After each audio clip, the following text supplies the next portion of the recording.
금감원이 어제 옵티머스 검사를 했는데요. 이 옵티머스 검사에서도 지금 처음부터 사기였다는 거죠. 하다가 사기되는 건 있어도 처음부터 사기치려 했다. 이게 정말 웃기는 일이고요. 그 다음에 옵티머스의 지금 현재 사고난 액수 5,151억이 거의 다 해소하지 못할 거라고 보여지고 있습니다. 그래서 이들이 기본적으로 옵티머스의 사모펀드를 NH 투자증권 등의 매장에서 팔아놓고 그때는 공공기관의 매출 채권을 산다 해놓고 실제로는 한 번도 투자한 적이 없어요. 이들이 처음에 전파관리 진흥원인가에서 한 700억대의 돈을 땡겨왔잖아요. 그래서 그걸 갖고 아마 이제 대중적으로 우리 옵티머스가 이런 그 기금을 700억대를 불려주겠다고 땡겨오는 능력을 가졌다라는 걸 쇼로 보여주놓고 그래 놓고는 이제 그 뒤부터 사기 행각을 시작한 걸로 보입니다. 그래서 공공기관 매출 정권에 한 번도 투자한 적이 아예 없고 정체 모를 비상장 회사채를 사들이고 대표는 수백억을 그걸 또 주식 선물 등에 투자를 했다는 겁니다. 그래서 지금 46개의 옵티머스 펀드 자산이 5,234억인데 여기에 이제 98%가 사모사채 5,109억에 투자되었는데 이 사모사채 회사 4개가 다 그 이동열이라고 2대 주주인 밀양 출신의 건달 관리하던 회사에 투자됐고 기타만 한 330억 정도만 딴 데 투자됐다는 거예요. 그리고 예금으로 83억 2천만원, 비상장 주식 42억 4천만원 산 게 이 다라는 거예요.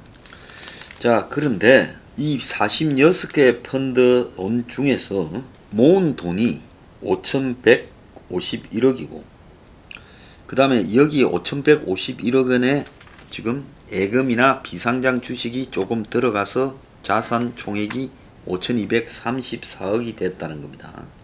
근데 이 돈은 대부분은 엉뚱한 대로 날아가 버려서 이 돈을 회복할 가능성은 거의 없다라고 알려지고 있습니다.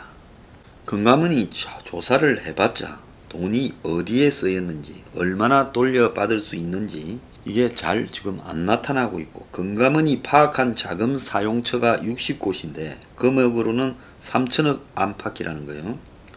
근데 이게 다 옵티머스 자체에서 제출한 자료이기 때문에 이 자료가 부풀려졌고 도대체 그 내부에 실제 돈의 권리를 가지고 있는 사람이 누구인지도 확실치 않다는 겁니다. 그래서 돈의 상당수가 회수가 어렵거나 투자해서 지금 회수할 수 있는 자산의 가치가 없다라고 보고 그래서 지금 이걸 갖다가 파악하기가 사실상 불가능하다고 외부에 알려지고 있습니다. 그런데 지금 더 놀라운 거는 금감원이 전문가들이 뒤지고도 2천억이 어디로 갔는지 알 수가 없다는 겁니다. 2천억이 오리무중으로 사라져 버렸다는 거예요. 그래서 46개 펀드에 5,151억이 있어요.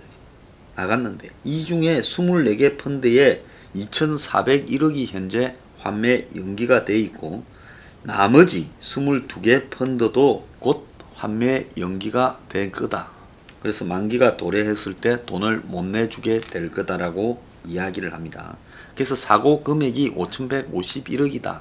전액이다라고 봐야 전액 사기가 난 거예요.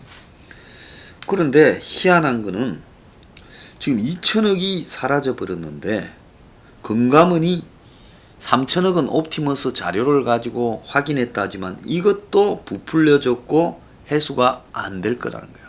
근데 3천억은 말이라도 서류라도 어디로 갔는가 내용이 있는데 2천억은 어디로 갔는지 알 수가 없다라는 겁니다. 그러면서 지금 나오는 이야기는 이제 깜빵에 집어넣은 김재현이 선에서 꼬리를 자르려고 그러는지 펀드 자금 수백억을 횡령했다라고 이야기를 하고 있어요. 그래서 그가 펀드 자금 일부를 가지고 주식 선물 옵션 등에 썼다. 오늘 아침에 보니까 뭐 김재현의 집이라든지 뭐 각종 회원권 이런 부분에 NH 뭐 농협증권 등이 다 벌써 차압을 걸어놨다, 이런 이야기가 나오는데요. 그래서 옵티머스 측이 금감원의 검사가 진행되는 동안에 아주 교묘하게 허위 자료를 제출하거나 자료를 숨기는 방법으로 이 조사를 방해했고, 건설회사 등과 계약을 체결한 적이 없음에도 계약을 체결한 것처럼 허위로 매출 채권 양수도 계약서까지 냈다는 거예요. 그러니까 내가 저쪽에다가 그야말로 돈을 얼마 내줘서 그것이 나중에 받을 수 있는 거다, 이런 식으로 지금 매출 채권까지 허위로 제출을 했다는 겁니다.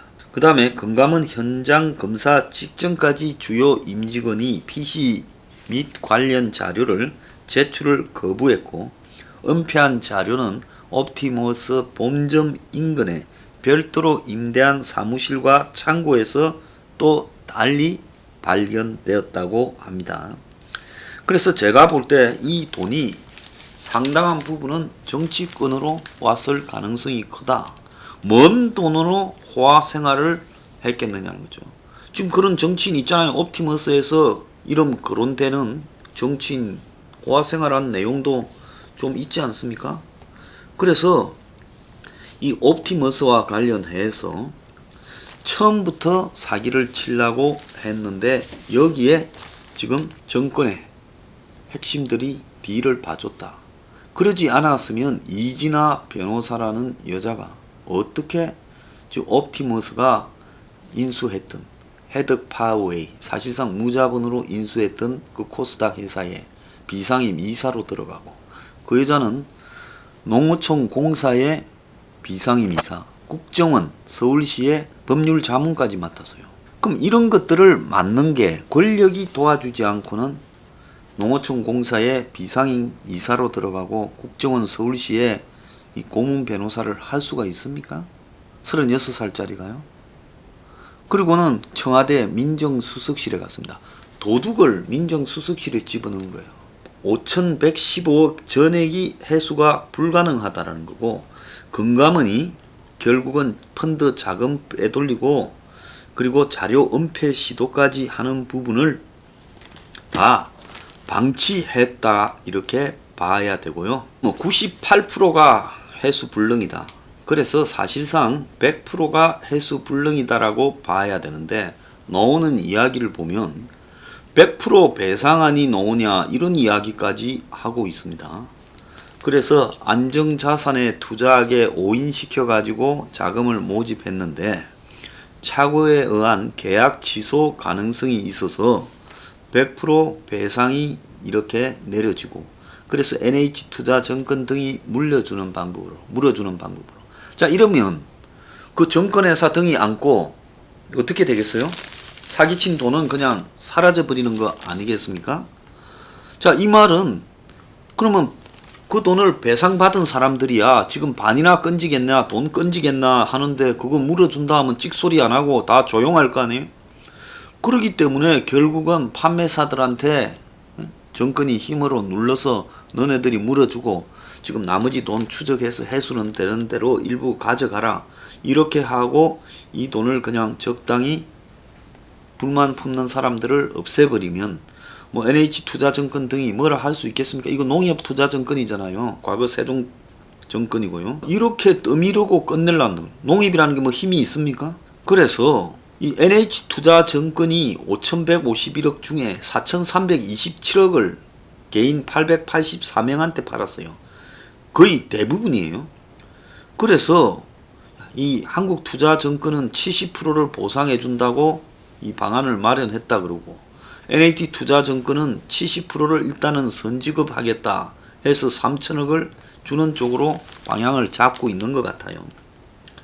이런 식으로 돈을 주는 게 중요한 게 아니었다. 이 사기극의 핵심이 김재현이가 누구를 도대체 팔아가지고 이런 것 사기극을 칠 수 있었겠느냐.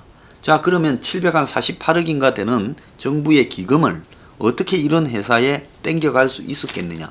그거는 당시 회사 사장에서 쫓겨난 이혁진이가 그 기금을 땡겨온 것부터 금융 마피아나 정치적 배경이 있다고 저한테 분명히 이야기를 했고, 거기에 정영재 지금 아직 구속 안 됐어요.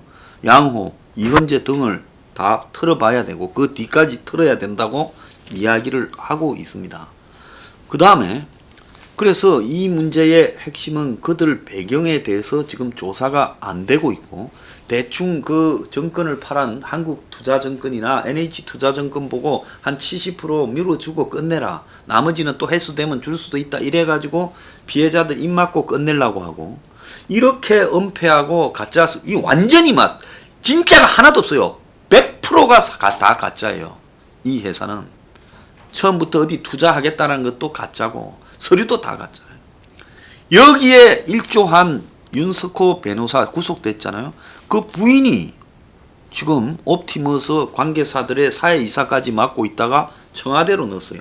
작년 말이면 거의 망하던 시점에서 청와대 민정수석실로 들어갔는데, 이거는 깽 조직에서 경찰 핵심 조직에다가 경찰 본청의 정보과에다가 사람을 심어 넣은 거하고 똑같은 거예요. 그거는 뭐냐, 이 모든 도둑질이 마무리될 때까지 네가 거기서 좀 맡고 있어라, 정보를 그때그때 이야기를 해주라, 그거 아니겠어요? 그러면 이진아 변호사라는 사람, 이 이름 이제 이야기를 해야 될 겁니다. 유력한 피의자고요. 지금 검찰에도 소환됐잖아요. 이 이진아 변호사라는 사람을 누가 청와대에 넣었느냐를 지금 우리가 규명을 해야 되는 거죠. 세상에 사기도 이런 사기가 없는 거예요. 그래서 크게 보면 전파관리기금을 땡기는데 누가 도와줬느냐, 그리고 이현재, 양호 등이 무슨 역할을 했느냐, 그리고 그 뒤에 정치적 배경은 뭐냐라는 부분이 이진아 변호사가 민정수석실에 들어가서 어떻게 망하기 직전에 들어갈 수 있느냐, 거기서 누가 넣어줬느냐, 그리고 거기에서 옵티머스가 터지기 전까지 막기 위해서 무슨 일을 했느냐, 이런 걸 다 조사해야 되는데, 마지막에 거의 사고 터지는 즈음에 넣은 걸 보면 넣어가지고 사고 터지는 부분을 막으면서 자기들 나름대로는 이 일을 수습하는 전략을 짰던 걸로 보인다는 겁니다. 그래서 도대체 이진아가 청와대에 들어가는데 누가 지시했냐라는 부분을 규명을 해야 된다는 거예요. 자, 근데 여기 옵티머스에 권력이 개입한 흔적이 라임보다 너무 노골적으로 나옵니다. 왜냐하면 그 한 학교의 동문들이어서 그랬는지 그 냄새가 깊게 배어 있어요. 라임에는 지금 주요 인물 이인광이나 김영웅이가 안 잡히고 있고, 그리고 권력과의 관계가 상당히 차단되어 있어요. 그래서 거기에 기동민이나 강기정이 이야기가 언급됐지만 강기정이는 이번에 그만둔다 그래요. 그러면서 지금 그들은 라임에서 아직 조사 대상도 안 되고 있습니다. 그런데 이 옵티머스하고 관련 부분은 도대체 권력이 아니고는 누구가 이렇게 할 수 있었을까라는 의문이 되는 게 좀 있어요. 제가 이제 그 부분이 지금 몇 개가 있는데, 거기에서 가장 중요한 것은 이 전파 기금을 갖다가 748억을 땡겼다는 겁니다. 그래서 이 전파 기금은 누가 관리하는가 하면 과학기술정보통신부 산하기관인 한국방송통신전파진흥원에서 옵티머스에 748억을 투자했다가 나중에 이제 철회를 했다고 해요. 이 부분과 관련해서 화장품 회사 스킨앤스킨의 유형권이라는 사람이 지금 20일 날 구속영장이 청구됐지요. 그런데 이 2017년 6월부터 2018년 3월까지 이 정보통신진흥기금이 748억이 투자됐다는 겁니다. 그런데 과기부가 뒤늦게 감사에 착수해서 이거는 좀 위반이다, 돈을 748억을 그렇게 쓰면 어떻게 하냐 해서 징계를 요구했고, 그래서 전파진흥원이 투자했던 거를 철회해서 돈을 다시 백을 했고, 그해 이제 2018년 10월에 검찰에 전파진흥원이 옵티머스 관계자를 수사 의뢰를 했다는 겁니다. 그런데 이혁진 씨는 제가 전에도 이야기한 것처럼 전파진흥원이 대규모 투자를 한 직후인 한 달 뒤에 그만뒀어요. 그리고 계속 그 뒤에도 투자가 되어서 마지막 투자는 이혁진 씨가 미국 가고 난 뒤에요. 그래서 이혁진 씨는 자기는 이게 모르는 거고 정영재라는 사람과 지금 김재현이 알아서 다 했고 유행건이가 관계가 있을 거다. 이렇게 지금 이야기를 했습니다. 근데 유행건이의 부인도 옵티머스의 위장 회사 페이퍼 컴퍼니 등의 이사로 관계했다는 거예요.